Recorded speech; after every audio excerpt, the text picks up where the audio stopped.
Tending the Planet, a project linked to SDGs 3, 11 and 15.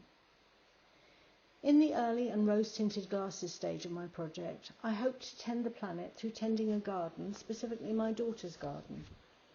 I hope that through helping her with gardening, I might also help my 2 young grandchildren to learn and care about the natural world. I imagine that I might encourage this very busy family to invest some of their time in their garden, planting, weeding, etc., and noticing the life cycles of the trees, plants and animals living in and around it. My first hurdle to progress with my plan was to confront the reality that the time I could spare to spend in the garden with my daughter and family was quite limited. When I visited them, I focused on being with my family and helping with childcare and more generally at the expense of gardening with my grandchildren and encouraging them to enjoy their garden beyond their outdoor toys. I revisited the delight, but was also reminded of how tiring and demanding small children can be. Some weeks into my project, I visited Down House in Surrey, the house where Charles Darwin lived with his family and where he wrote The Origin of the Species. In fact, there's a dusty cupboard in the house where it said that Darwin stored his manuscript for The Origin of the Species for some years while he summoned the courage to get it published. I visited with my mother and sister on a glorious sunny midsummer afternoon. We took a tour of the lovely and extensive gardens. We were shown the still living tree his children had climbed up to and down from their bedrooms, as well as recreations of some of the plant and insect experiments that Darwin engaged his large family of children in, such as counting plants and observing worms. I was struck by his approach of including his children in his painstaking, groundbreaking work. I was boosted by this affirmation of the potential role of a family working together on small and domestic activities, but also contributing to something grander.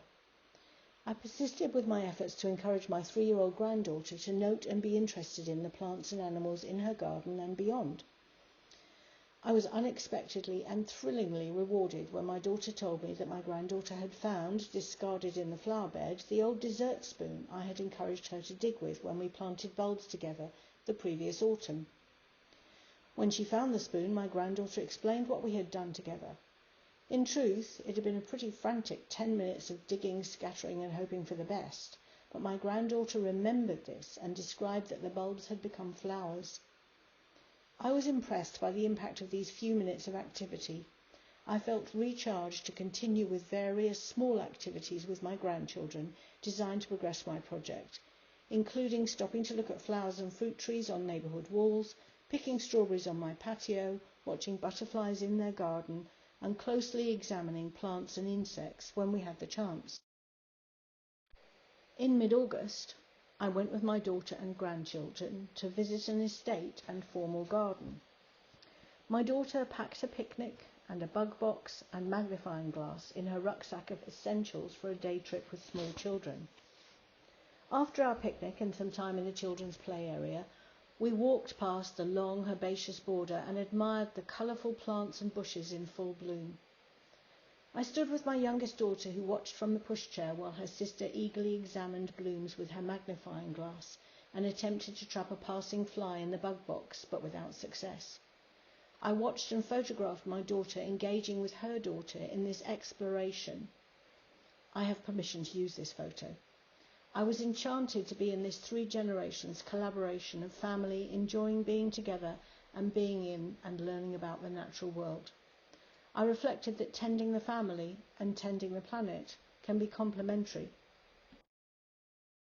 So what have I achieved and learned? I've realised that seemingly small actions I have taken might have more impact on others and on myself than I expected. I've been reminded that most change evolves and unfolds. Even if we need to make rapid progress to address the SDGs, we must build momentum in ourselves and in others.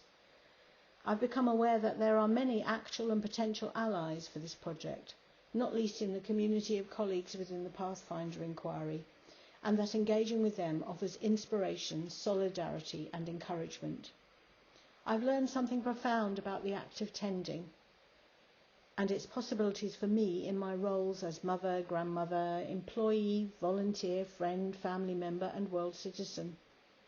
I see this thread echoed in the 17 SDGs addressing numerous and interwoven issues, causes and areas of life.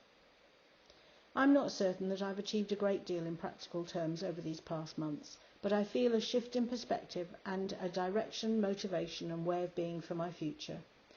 I hope that I have started to plant seeds of awareness, ideas and hope in my family, and which my granddaughters will take forward into their lives for the future challenges they must face.